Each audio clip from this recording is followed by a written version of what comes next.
போல் பாக்கிய செல்வம் புவியில் இல்லையே. புவி நிரம்ப பொன் தந்தாலும் இப்பளிக்கு ஈடில்லையே.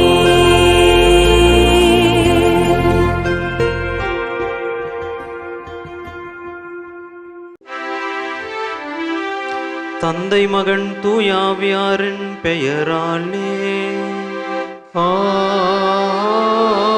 ஆமென். நம் ஆண்டவராகிய இயேசு கிறிஸ்துவின் அருளும் கடவுளின் அன்பும் தூயாவியாரின் நட்புறவும் உங்கள் அனைவரோடும் இருப்பதாக.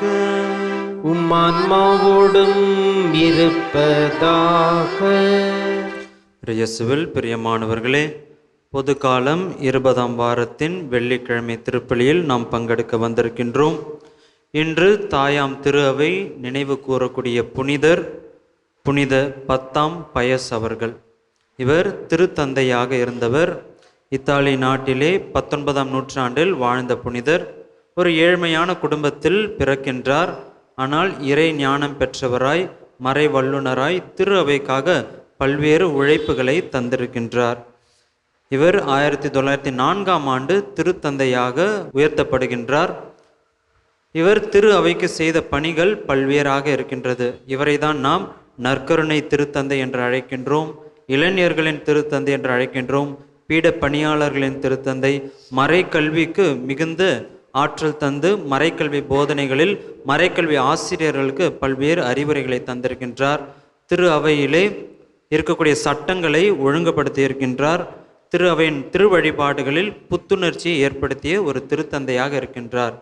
தன்னுடைய திறமைகளை கடவுளுக்காக திரு அவையின் மீது கொண்ட அன்பிற்காக அவர் அர்ப்பணித்தவராக திருத்தந்தை 10ஆம் பயஸ் அவர்கள் வாழ்ந்திருக்கின்றார்கள். இன்றைய நற்செய்தியில் நமக்கு ஆண்டவர் இயேசு விடுக்கும் செய்தி கடவுள் அன்பு பிறர் அன்பு. கடவுள் மீது அன்பு கொண்டவராய் பிறர் மீது அன்பு கொண்டவராய் திருத்தந்தை 10ஆம் பயஸ் அவர்கள் தன்னுடைய திறமையை இத்திரு அவைக்காக செலவிட்டிருக்கின்றார். நம்முடைய வாழ்க்கையிலே கடவுள் அன்பு பிறர் அன்பு இருக்கும் என்றால் நாம் என்னுடைய திறமையை என்னுடைய பங்களிப்பை நான் இந்த திரு அவைக்கு தருகின்றேனா? நாம் வாழக்கூடிய பங்கு தலமாக இருக்கலாம், ஆலயங்களாக இருக்கலாம், நாம் வாழக்கூடிய சமூகங்களில் என்னுடைய திறமையை நான் எதற்காக பயன்படுத்துகிறேன் என்று சிந்தித்தவர்களாய் இத்திருப்பலியில் பங்கெடுப்போம். அத்தகைய பங்களிப்பை தராத தருணங்களுக்காக மனம் வருந்தி மன்னிப்பு வேண்டுவோம். எல்லாம் வல்ல இறைவனிடமும் சகோதர சகோதரிகளே, உங்களிடமும் நான் பாவியனை ஏற்றுக்கொள்கிறேன். ஏனெனில் என் சிந்தனையாலும் சொல்லாலும் செயலாலும் கடமையில் தவறியதாலும் பாவங்கள் பல செய்தேன். என் பாவமே என் பாவமே என் பெரும் பாவமே. ஆகையால் எப்பொழுதும் கன்னியான புனித மரியாவையும் வானதூதர் புனிதர் அனைவரையும் சகோதர சகோதரிகளே உங்களையும் நம் இறைவனாகிய ஆண்டவரிடம் எனக்காக வேண்டிக் கொள்ள மன்றாடுகிறேன். எல்லாம் வல்ல இறைவன் நம் மீது இரக்கம் வைத்து நம் பாவங்களை மன்னித்து நம்மை நிலை வாழ்வுக்கு அழைத்து செல்வாராக. ஆமென்.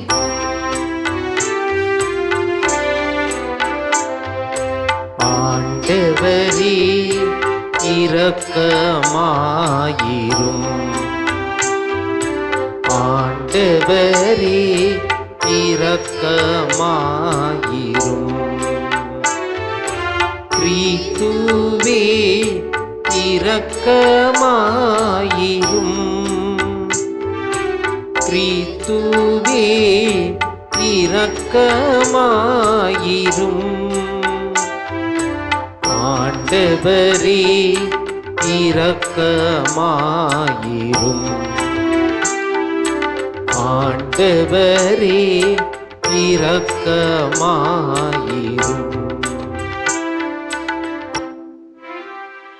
மன்றாடுவோமாக. இறைவா, கத்தோலிக்க நம்பிக்கையை பேணி காக்கவும் கிறிஸ்துவுக்குள் அனைத்தையும் புதுப்பிக்கவும் திருத்தந்தை புனித பயசுக்கு விண்ணக ஞானத்தையும் திருத்தூதருக்கு உரிய மனத்திடனையும் நிரம்ப அளித்தீரே. நாங்கள் அவருடைய படிப்பினைகளையும் எடுத்துக்காட்டையும் பின்பற்றி நிலை வாழ்வை பரிசாக பெறுவோமாக. உமோடு தூயாவியாரின் ஒன்றிப்பில் இறைவனா என்றென்றும் வாழ்ந்து ஆட்சி செய்கின்ற எங்கள் ஆண்டவரும் உம் திருமகனுமாகிய இயேசு கிறிஸ்து வழியாக உம்மை மன்றாடுகின்றோம். ஆமென். இறைவாக்கினர் எசேக்கியேல் நூலிலிருந்து வாசகம். அதிகாரம் 37, இறை வார்த்தைகள் 1 முதல் 14 முடிய. அந்நாள்களில் ஆண்டவரின் ஆற்றல் என் மீது இறங்கியது. அவர் என்னை தம் ஆவியால் தூக்கி கொண்டு போய் பள்ளத்தாக்கின் நடுவில் நிறுத்தினார். அங்கே எலும்புகள் மிகுதியாக கிடந்தன. அவர் அவற்றை சுற்றி என்னை நடத்தி சென்றார். அங்கே பள்ளத்தாக்கின் அடியில் மிக பல எலும்புகள் கிடந்தன. அவை மிகவும் உலர்ந்ததாய் இருந்தன. அவர் என்னிடம், மானிடா, இந்த எலும்புகள் உயிர் பெற முடியுமா என்று கேட்டார். நான், தலைவராகிய ஆண்டவரே, உமக்கு தெரியுமே என்று மறுமொழி அளித்தேன். அவர் என்னிடம் உரைத்தது, நீ இந்த எலும்புகளுக்கு இறைவாக்கு உரை. உலர்ந்த எலும்புகளே, ஆண்டவரின் வாக்கை கேளுங்கள் என்று சொல். தலைவராகிய ஆண்டவர் இந்த எலும்புகளுக்கு இவ்வாறு கூறுகிறார், நான் உங்களுள் உயிர் மூச்சு புக செய்வேன், நீங்களும் உயிர் பெறுவீர்கள். நான் உங்களை நரம்புகளால் தொடுப்பேன், உங்கள் மேல் சதையை பரப்புவேன், உங்களை தோலால் மூடுவேன். பின் உங்களுக்கு உயிர் மூச்சு புக செய்வேன், நீங்களும் உயிர் பெறுவீர்கள். அப்போது நானே ஆண்டவர் என அறிந்து கொள்வீர்கள். எனவே எனக்கு கட்டளையிட்டபடி இறைவாக்கு உரைத்தேன். நான் இறைவாக்கு உரைக்கையில் ஒராயம் ஓசை கேட்டது. ஒவ்வொரு எலும்புகளும் தனக்குரிய எலும்புடன் சேர்ந்து கொண்டது. நான் பார்க்கையிலே அவற்றின் நரம்புகள் ஏற்பட்டு சதை தோன்றி தோல் அவற்றின் மேல் முடியது. ஆனால் அவற்றின் உயிர் இன்னும் வரவில்லை. பின்னர் அவர் என்னிடம், உயிர் மூச்சுக்கு இறைவாக்கு உரை. மானிடா, இறைவாக்கு உரைத்து உயிர் மூச்சியிடம் சொல். தலைவராகிய ஆண்டவர் கூறுவது இதுவே, 4 காற்றுகளிலிருந்தும் உயிர் மூச்சே வா. நீ வந்து இக்கொலை உண்ட இவர்களுக்கு புகு. அப்பொழுது இவர்கள் உயிர் பெறுவர். எனவே அவர் எனக்கு கட்டளையிட்டவாறு இறைவாக்கு உரைத்தேன். உடனே அவர்களுள் உயிர் மூச்சு புகுந்தது. அவர்கள் உயிர் பெற்று காலூன்றி மாபெரும் படைத்திரள் போல் நின்றனர்.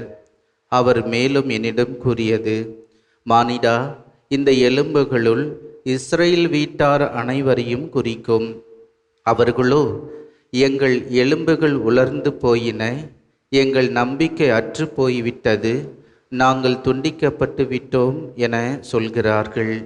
எனவே இறைவாக்கு உரைத்து அவர்களிடம் சொல்.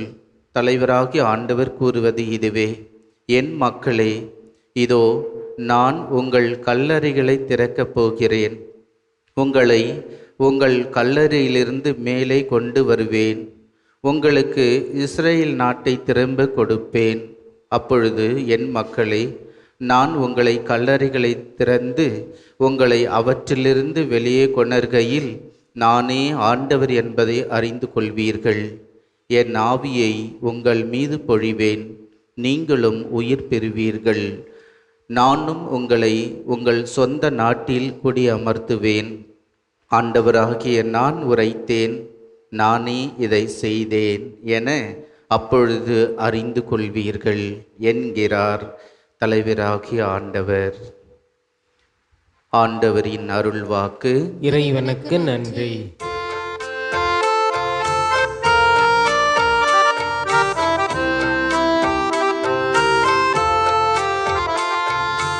ஆண்டவர்க்கு நன்றி செலுத்துங்கள், ஏனெனில் அவர் நல்லவர், என்றென்றும் உள்ளது அவர் இரக்கம். ஆண்டவர்க்கு நன்றி செலுத்துங்கள், ஏனெனில் அவர் நல்லவர், என்றென்றும் உள்ளது அவர் இரக்கம்.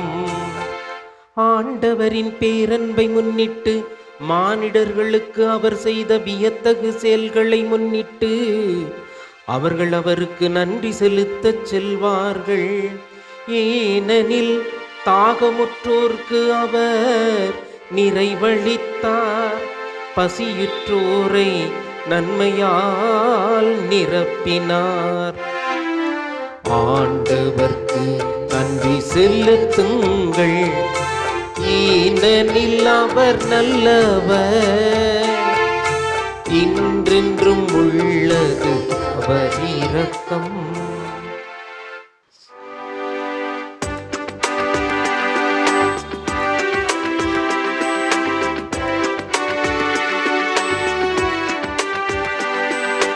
அல்லேலூயா அல்லேலூயா அல்லேலூயா அல்லேலூயா அல்லேலூயா அல்லேலூயா அல்லேலூயா அல்லேலூயா.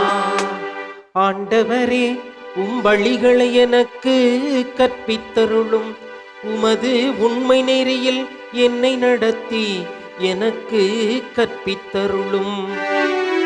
அல்லேலூயா அல்லேலூயா அல்லேலூயா அல்லேலூயா. ஆண்டவர் உங்களோடு இருப்பாராக. உம் ஆன்மாவோடும் இருப்பாராக. மத்தேயு எழுதிய தூய நற்செய்தியிலிருந்து வாசகம். ஆண்டவரே, மாட்சி உமக்கே.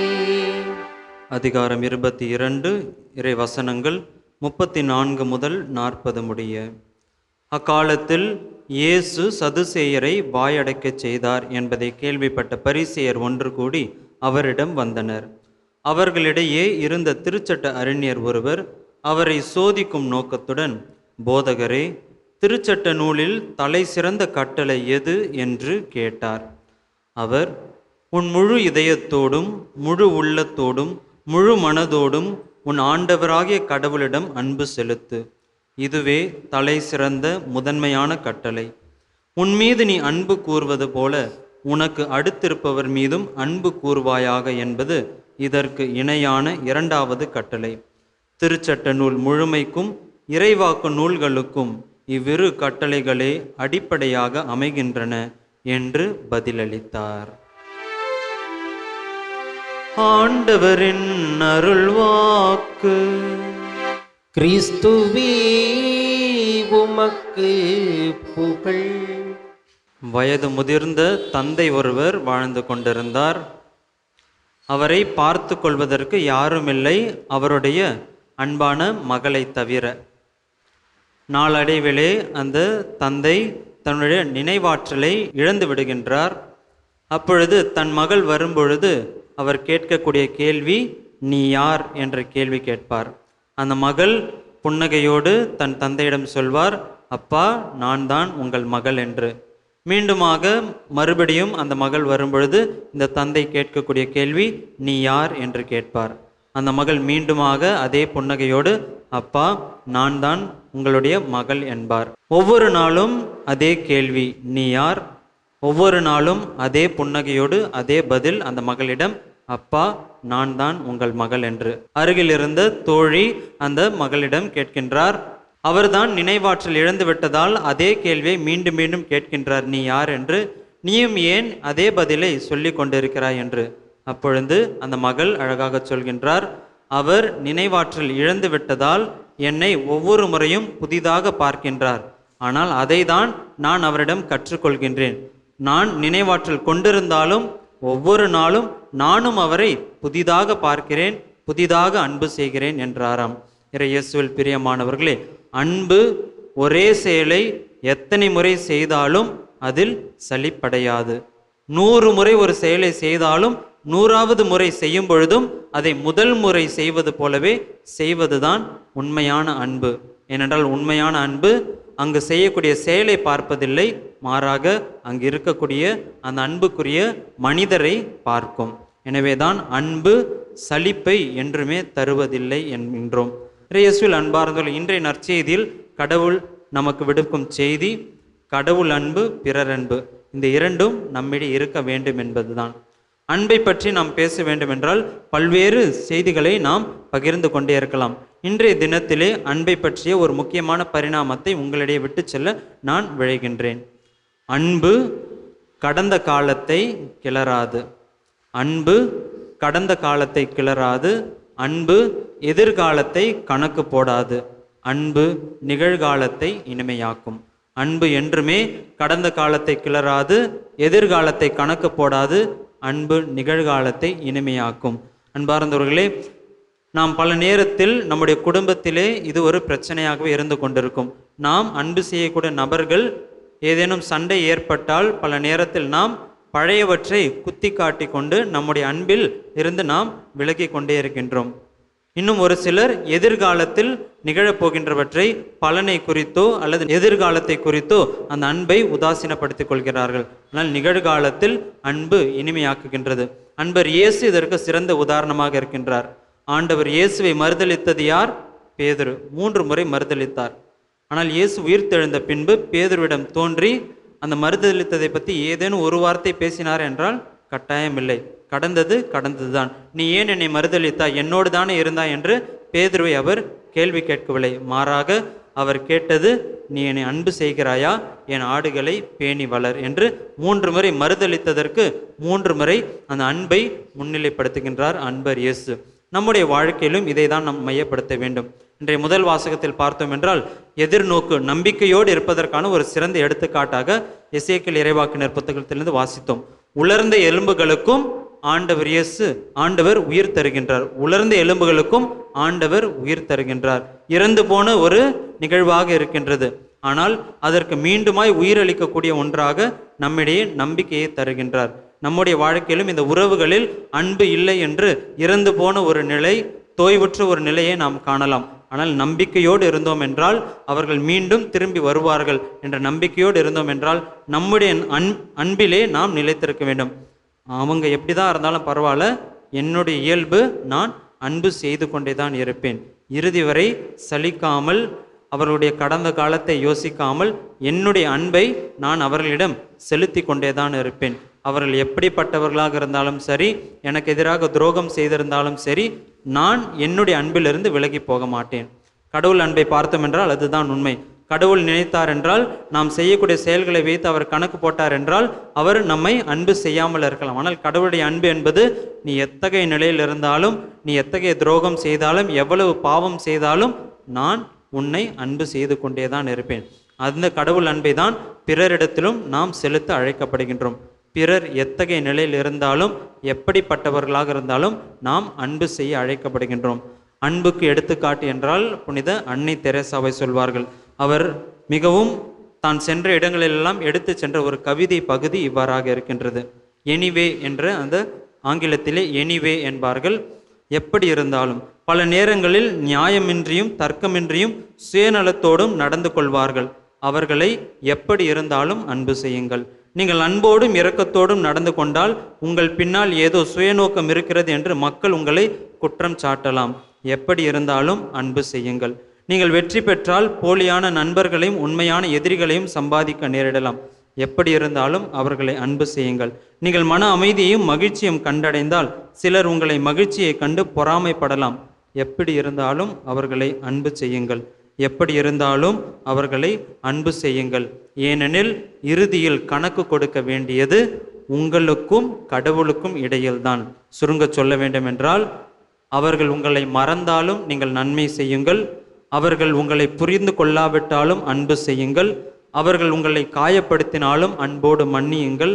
அவர்கள் உங்களை பாராட்டாவிட்டாலும் உங்கள் சிறந்ததை தந்து அவர்களை அன்பு செய்யுங்கள். ஏனெனில் இறுதியில் உங்கள் வாழ்க்கையின் கணக்கு மக்களிடமல்ல. ஏனெனில் இறுதியில் உங்கள் வாழ்க்கையின் கணக்கு மக்களிடமல்ல, கடவுளிடமே.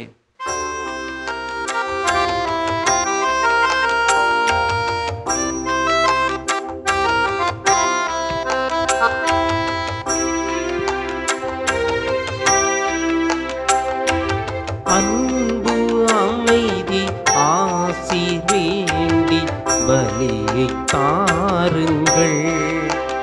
நம் நேய தேவன் பலியை ஏற்க அன்பை தாருங்கள், அன்பை தாருங்கள், உங்கள் அன்பை தாருங்கள். அன்பு அமைதி ஆசி வேண்டி பலியை தாருங்கள். நம் நேய தேவன் பலியை ஏற்க அன்பை தாருங்கள், அன்பை தாருங்கள், உங்கள் அன்பை தாருங்கள்.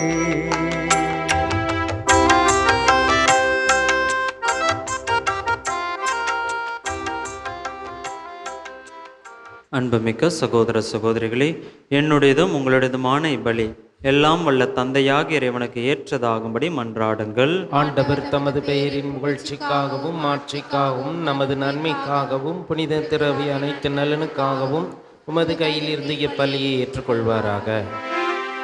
ஆண்டவரே, எங்கள் காணிக்கைகளை கனிவுடன் ஏற்றருள உம்மை வேண்டுகின்றோம். திருத்தந்தை புனித பயசின் அறிவுரைகளை பின்பற்றி இத்தூயமறை நிகழ்வை நேரிய வணக்கத்துடன் ஒப்புக் கொடுக்கவும் அதை பற்றுறுதியுடன் உட்கொள்ளவும் எங்களுக்கு அருள்வீராக. எங்கள் ஆண்டவராகிய கிறிஸ்து வழியாக உம்மை மன்றாடுகின்றோம். ஆமென். ஆண்டவர் உங்களோடு இருப்பாராக. உம்மான்மாவோடும் இருப்பாராக. இதயங்களை மேலே எழுப்புங்கள். ஆண்டவரிடம் எழுப்பியுள்ளோம்.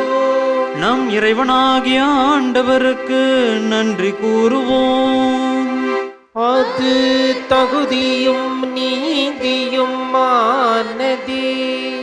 ஆண்டவரே, தூயவரான தந்தையே, என்றுமுள்ள எல்லாம் வல்ல இறைவா, எங்கள் ஆண்டவராகிய கிறிஸ்து வழியாக எந்நாளும் எவ்விடத்திலும் நாங்கள் உமக்கு நன்றி செலுத்துவது மெய்யாகவே தகுதியும் நீதியும் ஆகும். எங்கள் கடமையும் மீட்புக்கு உரிய செயலுமாகும். ஏனெனில் புனித 10ஆம் பயசுடைய விழாவில் உமது திரு அவை மகிழ்ந்திருக்கச் செய்கின்றீர். அவருடைய இறைப்பற்றுமிக்க வாழ்க்கை நெறியின் எடுத்துக்காட்டால் அதற்கு வலுவூட்டுகின்றீர். அவருடைய படிப்பினையால் பயிற்றுவிக்கின்றீர். அவருடைய மன்றாட்டால் பாதுகாத்து வருகின்றீர். ஆகவே வானதூதர் அணிகளோடும் புனிதரின் பெருந்துரலோடும் நாங்கள் சேர்ந்து உமக்கு புகழ்ச்சி பணி செய்து முடிவின்றி சொல்வதாவது: தூயவர் தூயவர் தூயவர், வான்படைகளின் கடவுளாம் ஆண்டவர். விண்ணகமும் மண்ணகமும் உமது மாட்சியால் நிறைந்துள்ளன. உன்னதங்களிலே ஓசன்னா. ஆண்டவர் பெயரால் வருகிறவர் ஆசி பெற்றவர். உன்னதங்களிலே ஓசன்னா. ஆண்டவரே, நீர் மெய்யாகவே தூயவர், தூய்மை அனைத்துக்கும் ஊற்று. ஆகவே உம்முடைய ஆவியை பொழிந்து இக்காணிக்கைகளை தூய்மைப்படுத்த உம்மை வேண்டுகின்றோம். இவ்வாறு எங்கள் ஆண்டவர் இயேசு கிறிஸ்துவின் உடலும் இரத்தமுமாக எங்களுக்கு இவை மாறுவனவாக. அவர் பாடுபட உளம் கனிந்து தம்மை கையளித்த போது அப்பத்தை எடுத்து நன்றி செலுத்தி அதை பிட்டு தம் சீடர்களுக்கு அளித்து கூறியதாவது: அனைவரும் இதிலிருந்து பெற்று உண்ணுங்கள், ஏனெனில் இது உங்களுக்காக கையளிக்கப்படும் என் உடல்.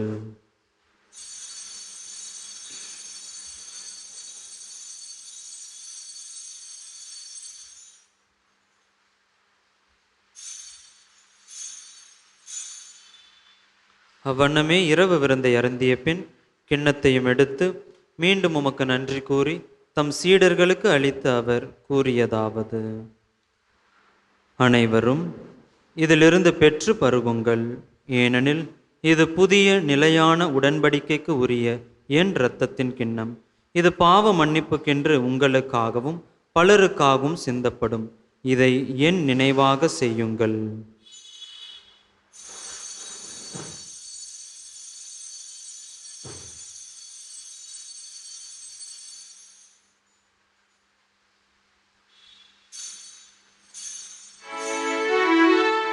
நம்பிக்கையின் மறை பொருள். ஆண்டவரே, நீர் வருமளவும் உம் உமது இறப்பினை அறிக்கையிடுகின்றோம், உமது உயிர்ப்பினையும் எடுத்துரைக்கின்றோம். ஆகவே ஆண்டவரே, நாங்கள் கிறிஸ்துவின் இறப்பினையும் உயிர்ப்பினையும் நினைவு கூர்ந்து வாழ்வுதரும் அப்பத்தையும் மீட்பளிக்கும் கிண்ணத்தையும் உமக்கு ஒப்புக் கொடுக்கின்றோம். திருமுன் நின்று உமக்கு ஊழியம் புரிய தகுந்தவர்கள் என எங்களை ஏற்றுக்கொண்டீர். எனவே உமக்கு நன்றி செலுத்துகின்றோம். மேலும் கிறிஸ்துவின் உடலிலும் இரத்தத்திலும் பங்கு கொள்ளும் எங்களை தூய ஆவியார் ஒன்று சேர்க்க வேண்டுமென உம்மை தாழ்மையுடன் மன்றாடுகின்றோம். ஆண்டவரே, உலகெங்கும் பரவியிருக்கும் உமது திரு அவையை நினைவு கூர்ந்தருளும். எங்கள் திருத்தந்தை லியோ, எங்கள் ஆயர் ஜார்ஜ், எல்லா திருநிலையினர் ஆகிய அனைவரோடும் உமது திரு அவை அன்பில் நிறைவு பெறச் செய்தருளும். மேலும் உயிர்த்தெழும் எதிர்நோக்குடன் துயில் கொள்ளும் எங்கள் சகோதரர் சகோதரிகளையும் இறந்தோர் அனைவரையும் இரக்கத்துடன் நினைவு கூர்ந்து உமது திருமுக ஒளியினுள் ஏற்றருளும். எங்கள் அனைவர் மீதும் இரக்கமாயிரும். கடவுளின் கண்ணி தாயான புனித ஆரோக்கியத்தாய், அவருடைய கணவரான புனித யோசேப்பு, புனித திருத்தூதர்கள், இன்று நாங்கள் நினைவு கூறும் புனித 10ஆம் பயஸ் அவர்கள், இவ்வுலகில் உமக்கு உகந்தவராய் இருந்தோர் ஆகிய புனிதர் அனைவருடனும் நாங்கள் நிலை வாழ்வில் பங்கு கொள்ளும் தகுதி பெற்று திருமகன் இயேசு கிறிஸ்து வழியாக உம்மை புகழ்ந்தேத்தும் வரமருள உம்மை மன்றாடுகின்றோம்.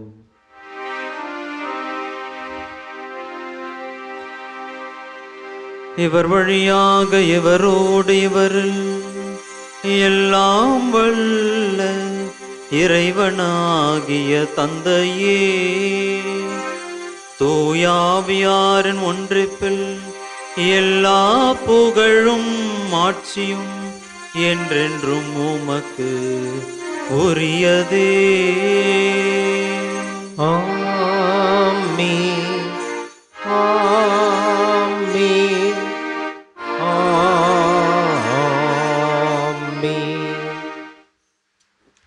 மீட்பரின் கட்டளையால் கற்பிக்கப்பட்டு இறை படிப்பினையால் பயிற்சி பெற்று நாம் துணிந்து சொல்வோம். விண்ணுலகில் இருக்கின்ற எங்கள் தந்தையே, உமது பெயர் தூயது என போற்ற பெறுக. உமது ஆட்சி வருக. உமது திருவுளம் விண்ணுலகில் நிறைவேறுவது போல மண்ணுலகிலும் நிறைவேறுக. எங்கள் அன்றாட உணவை இன்று எங்களுக்கு தாரும். எங்களுக்கு எதிராக குற்றம் செய்வோரை நாங்கள் மன்னிப்பது போல எங்கள் குற்றங்களையும் மன்னியும். எங்களை சோதனைக்கு உட்படுத்தாதேயும், தீமையிலிருந்து எங்களை விடுவித்தருளும். ஆண்டவரே, தீமை அனைத்திலிருந்தும் எங்களை விடுவித்து எங்கள் வாழ்நாளில் அமைதியை கனிவுடன் அருள உம்மை மன்றாடுகின்றோம். உமது இரக்கத்தின் உதவியால் நாங்கள் பாவத்திலிருந்து எப்போதும் விடுதலை பெற்று யாதொரு கலக்கமும் இன்றி நலமாய் இருப்போமாக. நாங்கள் எதிர்நோக்கி இருக்கும் பேரின்பத்துக்காகவும் எம் மீட்பராகிய இயேசு கிறிஸ்துவின் வருகைக்காகவும் காத்திருக்கின்றோம். ஏனெனில் ஆட்சியும் வல்லமையும் ஆட்சியும் என்றென்றும் உமதே. ஆண்டவரே இயேசு கிறிஸ்துவே, அமைதியை உங்களுக்கு விட்டு செல்கின்றேன், என் அமைதியை உங்களுக்கு அளிக்கின்றேன் என்றும் திருத்தூதர்களுக்கு மொழிந்தீரே. எங்கள் பாவங்களை பாராமல் உமது திரு அவையின் நம்பிக்கையை கண்ணோக்கி உமது திருவுளத்துக்கு ஏற்ப அதற்கு அமைதியையும் ஒற்றுமையும் அளித்தருள்வீராக. என்றென்றும் வாழ்ந்து ஆட்சி செய்கின்றவர் நீரே. ஆமென். ஆண்டவருடைய அமைதி உங்களோடு என்றும் இருப்பதாக, உம் ஆன்மாவோடும் இருப்பதாக. ஒருவருக்கொருவர் அமைதியை பகிர்ந்து கொள்வோம். உலகின் பாவங்களை போக்கும் இறைவனின் செம்மறியே, எங்கள் மேல் இரக்கமாயிரும். உலகின் பாவங்களை போக்கும் இறைவனின் செம்மறியே, எங்கள் மேல் இரக்கமாயிரும். உலகின் பாவங்களை போக்கும் இறைவனின் செம்மறியே, எங்களுக்கு அமைதியை அளித்தருளும். இதோ இறைவனின் செம்மறி, இவரே உலகின் பாவங்களை போக்குகின்றவர். இந்த செம்மறியின் விருந்திற்கு அழைக்கப்பெற்ற நாம் அனைவரும் பேறு பெற்றவர்கள். ஆண்டவரே, நீர் என் இல்லத்தில் எழுந்திருள்ள நான் தகுதியற்றவன். ஆனால் ஒரு வார்த்தை மட்டும் சொல்லியருளும், எனது ஆன்மா நலமடையும். வல்லமையுள்ள மன்றாட்டு அருள் மழை பொழியும் ஆரோக்கிய தாயே, துன்பப்படுவோரின் துயர் துடைக்கும் தயமிகு தாயே, இதோ அசைக்க முடியாத உமது நம்பிக்கையுடன் உமது திருத்தலத்தில் கொடியுள்ளோம். உமது வல்லமையுள்ள மன்றாட்டினால் எங்களை காத்தருளும். நாங்கள் எவ்வித தவறிலும் கேட்டிலும் விழாதபடி எங்களை கரம் பிடித்து வழிநடத்தும் தாயே, எல்லாவற்றிற்கும் மேலாக இறை இயேசுவையே அன்பு செய்யவும் அவருக்காகவே வாழவும் எங்களுக்கு துணை செய்வீராக. ஏழைகளையும் ஆதரவற்றவர்களையும் அன்புடன் அரவணைக்கும் அன்னையே, எங்கள் ஆண்டவர் இயேசு கிறிஸ்துவோடு ஒன்றித்திருக்கின்ற நீர் சக்தி மிக்கவராகி இருக்கின்றீர். அம்மா, நாங்கள் கேட்பதை தட்டாமல் தருகின்ற அன்பு தாயே, துன்ப துயரங்களிலிருந்து எங்களை காப்பாற்றும். தீராத வியாதி வருத்தங்களிலிருந்து விடுவித்தருளும். வறுமையில் வாடும் எங்கள் வாழ்வை வளமாக்கும். அமைதின்றி அலையும் எங்களுக்கு ஆறுதல் தாரும். வாழ்வதற்கு அறியாத வருந்தும் எங்களுக்கு வாழ வழிகாட்டும். எங்கள் குடும்பங்களையும் தொழிலையும் ஆசீர்வதித்து பாதுகாத்தருளும் தாயே. ஆமென். மன்றாடுவோமாக. ஆண்டவரே எங்கள் இறைவா, திருத்தந்தை புனித பயசின் நினைவை கொண்டாடும் நாங்கள் உம்மை வேண்டுகின்றோம். இந்த விண்ணக விருந்தின் ஆற்றலால் நம்பிக்கையில் நிலைத்து நிற்கவும் உம்முடைய அன்பில் ஒன்றித்து வாழவும் அருள் புரிவீராக. எங்கள் ஆண்டவராகிய கிறிஸ்து வழியாக உம்மை மன்றாடுகின்றோம். ஆண்டவர் உங்களோடு இருப்பாராக. உம்மான்மாவோடும் இருப்பாராக. எல்லாம் வல்ல இறைவன் தந்தை, மகன், தூய ஆவியார் நம் அனைவரையும் ஆசீர்வதிப்பாராக. சென்று வாருங்கள், திருப்பலி நிறைவேறிற்று. இறைவனுக்கு நன்றி.